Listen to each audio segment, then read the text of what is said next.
Sports fans, PBnZSportschaos, we are live at Boston College for our College Game Day show, and we're brought to you, fueled by a beer from Moat Mountain up in Conway, New Hampshire. We got the variety pack going on to the Moaties. Thank you very much. Rick, you got a little Czech Pilsner going on. What do you got, PB? Some brown ale, bone shaker. Mr. TJ, what do you got? You got the blueberry? Oh, Miss V's blueberry ale. Oh, nice. Right. I got the Hoffman Weiss. Awesome. Thank you, gentlemen. All right. Cheers. Let's go right into our 2-minute drill, man. NFL news, some big news this past week, right? We got three big things in my mind. Andrew Luck retired this past week. He got booed during the game. PB, was that a bad situation in Indy? Yeah, he's done a lot for that franchise. He didn't deserve to be booed. No way. David Andrews, speaking of bad news, blood in his lungs, right? Blood clots in his lungs. Yep. Is this a bad situation for the Pats? On the surface, you might say it looks bad, but the reality of it is they've had these interchangeable parts on the offensive line over the years. I think Scarnecchia comes in and coaches them up, whether it's Ted Karras, who's filling in right now, or whether Russell Bodine, who they just picked up from Buffalo. He comes in, he competes for that position, I think. Either way, with Scarnecchia in charge of that offensive line, I think they'll be fine. All right. Hey, the other one was Lamar Miller, running back for the Texans, led them last 3 years of running. Tore his ACL, he's out. Interesting thing, though, his backup, they just acquired him early in the season, preseason, from Cleveland, Duke Johnson. Did you know last year he led the NFL in yards per touch? Wow. So, little with fantasy. Cleveland too, right? Yeah, a little fantasy impact, I think, right? Absolutely. Sure. By the way, I got to ask you a question. Andrew Luck retired, Gronkowski retired early in the year. What's the bigger impact? Luck? Yeah, because I mean it's a quarterback league. So who comes back first? Neither. Or either one of them? Neither. No, did you hear them talking about their health concerns? I did. They're very passionate about their bodies right now and recovering from injuries and living a healthy lifestyle. And I think that's their priority right now. Football is not their priority. All right. Neither of them come back. Hey, by the way, you saw this last week. Women's soccer, Kylie Lloyd kicked a 55-yard field goal in practice with the Ravens and the Eagles last week. She's talked about potentially getting an opportunity to play in the NFL. Does it happen? I'm going to say if she can continue to kick 55-yard field goals, regardless of that pressure that everyone's, when she has pressure, it doesn't matter, right? When you're a kicker, you're just focused. It's up to the snapper in the holder to put that ball down. All you got to do is focus on those goalposts. I think she can do it. I'm going to say next year she'll appear in a preseason game. And by the way, if she does, that game will sell out. Hands down, easy, no problem. And she'll be the first woman playing in the NFL? Yeah. All right. Yeah, okay. Regular season, we'll see. But preseason, right. I can see her playing. Hey, by the way, we were picking the Little League World Series last time we spoke. No comment. Louisiana beat Curacao, so there you go. I don't do LLWS, sorry. All right, buddy. Hey, by the way, speaking of baseball, the Twins are now at 261 home runs. Wow. Last year, the Yankees set the record at 267. Will they break the record before this weekend's over? They could. They could very well. By the way, they set the record for the most away home runs already at 141. It's pretty amazing. Unbelievable. Hey, U.S. Open's going on. Serena won. She's still, she's now in the third round, right? The big three in men are still going, right? Yep. The big surprise was Simona Halep was upset in the second round by an American. By Taylor Townsend, right? Who's still alive. She won her match again today. So she's in the fourth round. Wow, she's in the final 16 then. Yeah. All right. Hey, I got a little DYK before we move on to college football. Tom Brady, what quarterback has beaten him the most in regular season games? Do you know? Well, even though he lost a shit ton of games to him, Manning, but I think Manning won in the playoffs. All right. So it's Ryan. Season 2, he won a few games. Right? Ryan Tannehill has the most regular season wins against Brady at 4. It figures it's a Dolphin, right? I mean, yeah, look at the upsets they have down there. Jets too. Did Tannehill play with the Jets for a while? Tannehill now, he's always been. All right. Now he's with the Titans, right? That's right. All right. He'll be the starter probably by week 5, right? Yeah, if Mariota keeps sucking like he's been doing. All right, hey, college football, that's why we're here today. 150-year-olds as of the season. By the way, back when college football started 150 years ago, do you have any idea how many states in the United States were incorporated? 150 years ago, it had to be 40 or less. 37 states. Hey, where was the first game? What was the first game ever played? Oh, I don't know. Harvard might have been in that. Harvard, William and Mary. I'll go. Close, but not correct. Right. It was Princeton versus Rutgers. Rutgers, go figure. Oh, wow. Belichick likes Rutgers players, doesn't he? He does. Hey, by the way, we already mentioned we're live at BC today, where I think we get probably the second best game of the entire weekend. Virginia Tech's in here. Some polls have them ranked, some don't. BC's on the outside. I think they're 54th. PB. We'll talk more about that a little later on. Yep. But what do you think is the best game of the weekend? Jeez. I gotta think it's the game tonight. Oregon, number 11 versus number 16, Auburn, right? Yeah, that could be a good one, yeah. That's a good one, right? I like that. All right. Hey, by the way, Clemson opened up on Thursday night, defending champions. They won against Georgia Tech, right? A big blowout. Although Trevor Lawrence did not look good, right? From what I saw. But he's going to be in there in the end. And by the way, the first game was last week. They called it Week 0. Miami lost to Florida. By the way, ESPN had their game day show at Disney World, the first time ever. Rumor has it they were going to be here today for the Virginia Tech show game, but they heard that the PBnZ show was live, and so they backed out of being a BC. Yeah, because the non-network show is a little bit more, sexier. It's got more sex appeal. That's why we're here. Hey, speaking of teams looking on the outside, looking in, you had Wisconsin won last night 49-0. You had Michigan State winning in their game big.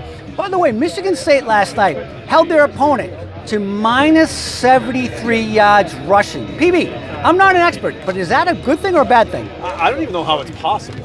Exactly. I mean, minus 73, does that mean every play was negative? But sacks count as negative rushing yards? No, that's passing yards. Then how the hell is that possible? I have no idea. I have no idea either. Are you sure you read that right? Yes, it was all over ESPN. All right, hey, I got some storylines for you. Let me start out real quick. Can Dabo beat Nick for a third time and win the CFP? Yes. Okay. Heisman, will it be won by someone other than Trevor or Tua? Probably not. Okay. Will someone outside of the Power 5 make the playoffs? I'm going to go right now, heading into season number 17, the Knights of UCF. Ooh, I like that one. They could, and look at what they did last year. They went into a Fiesta Bowl against LSU, a major bowl against a power conference team, SEC. They lost only by 8 points. The year before that, they played another SEC team in a bowl. They played Auburn in the Peach Bowl, and they beat Auburn handily in the Peach Bowl. They've played tough opponents, and they have a relatively easy schedule because of the conference they're in. They got Stanford next week. If they can run the table, I'm going to put them in the playoff. Well, in a few minutes, we will ask you for your Final Four college football playoff predictions, so we'll talk about that momentarily. All right. Hey, next question I have. Will Jalen Hurts become the third straight Oklahoma quarterback to win the Heisman? I'm going to go no on that one. Okay. Can he lead Oklahoma to the CFP, though? Maybe. All right. Outside chance. All right. Who wins the ACC this year? It's going to be Clemson, doesn't it? It's got to be. Yeah, Clemson's, they got so many first place votes right now. They're cruising right now. Speaking of Clemson, did you hear about this one? Urban Meyer, who supposedly is a great coach, I don't know after hearing this. He coached at Ohio State, coached at Florida, won a couple championships, coached at Utah. He happened to say that Trevor Lawrence is the best college quarterback ever right now. Do you agree? I don't think you can say ever. I mean, what about guys like Steve McNair, who ran for 6,000 and passed for 6,000? What about Vince Young, Cam Newton, who won the Heisman and the national championship, right? Our own Doug Flutie, for crying out loud. And he's only a sophomore. Sophomore, yeah. You can't say that now. They did too much. And what about his own quarterback that won him 2 championships, Tim Tebow? Yeah. Oh, my God. Yeah. All right. Hey, by the way, Mike Vrabel's son, Kyler, is playing here at BC at tackle. That got me thinking about players in the pros that came out of BC. Yep. If I asked you right now, who are the best BC players ever in the pros, who would you say? All right, so I got my top 5. So all right. I have I'm going to put Chris Hovan. Chris Hovan, nose tackle, all right. Long-time Viking. Yeah. Good player. Was drafted 25th overall when he came out. Yep. I have PJ Raji. PJ Raji, another nose tackle. Number 9 pick overall. And then I have Bill Romanowski, just an animal, oh, right? Romo. Okay, all right. Yep. Number 2, Matt Ryan. Matty Ice? I got to agree there. Number 1 all time, and we have a Luke Kuechly fan in the house. Yes! Luke Kuechly. Look at this, Luke Kuechly. Best NFL player out of Boston College Ooh, ever. all right. A couple honorable mentions, though. I am going to put Damian Woody. and Anthony Costanzo into that list of honorable mentions. I got Matty Ryan, I got Romo, I got Kuechly, how can you not have Doug Flutie? I know he played most of it in the USFL. Doug Flutie, yes, 22, right? Yeah. You asked NFL, not freaking USFL or It's freaking a pro, Canadian it's a Football League. pro. What the hell's that bullshit? All right. You might as well fucking play catch out here right now. Moving on. Top 25. It's Clemson, Alabama, and then you got various polls: Georgia, Oklahoma, LSU, Ohio State, Michigan. Anybody you think could sneak into that top 10 that's not being talked about right now? Well, the aforementioned Knights of UCF, Central I think Florida, can certainly get okay. in there. And then my other big one is Texas A&M. And the reason why I like A&M, Texas A&M. they have the perfect schedule to get there because they're playing powerhouse teams. They're playing at Clemson next week. Okay. Then they'll play Auburn and Bama later on at home. Okay. And then they finish off their last game of the year is at LSU. That game alone could determine the play. I think that game, A&M at LSU, final week of the season, will determine one of the full playoff teams. Well, then they have to play in the SEC championship after that, though, right? Right, true. All right. Man, we'll see. All right. For me, it's Utah. I think Utah could possibly be the one to sneak in the top 10. Not CFP. Not CFP. Hey, by the way, let's talk CFP. Let's get your prediction right now. Who's your Final Four? All right, I got to go Clemson. Clemson 1. I got to go Alabama. 2, okay. I'm going to stick with my upset and go Texas A&M. So they're 3, so they have to play Alabama in the semi. A&M in there. All right. And then I'm going to go way out. I'm just going to go off the charts and stick with my other prediction of UCF sneaking in, going undefeated in the season, and getting in as the 4th spot this year. Ooh, all right. I got Clemson, obviously. They're going to run the table once they beat A&M, who knocks them out at that point in time. Alabama comes back with a vengeance this year. I think Oklahoma once again sneaks in. And then I'm going to go the wild card. I am going to say, I'm not going to say Utah. I'm going to say Michigan gets into the college football playoff. Harbaugh finally does it. All right, let's talk. Last prediction. Before we get to the pick of today, Heisman Trophy. Trevor, Tua, is that it, or is there anybody else in the mix? I said one of those two will win it.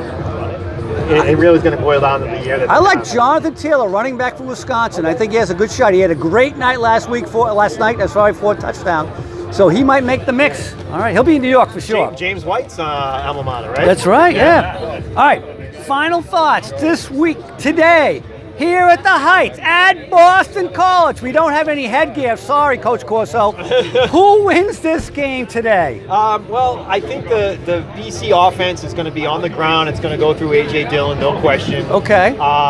You got Anthony Brown's going to have to make some passes downfield. I think those will have to be made out of the pocket. I think he's going to get a considerable rush on him today.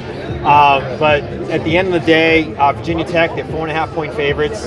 I'm going to go Tech in this game as much as I'm a BC fan, but I just think Tech's going to take it. I got BC. Dillon runs for 210 and 4 touchdowns. BC wins the game 28-21. All right, I'm going to go 33-24 Tech. All right. Hey, fans, thanks very much. That's a wrap. Next week, we're going to do our NFL preseason preview, right? Yep. On the 8th. We'll see you then. Have a great rest of your day. Thank you for tuning in.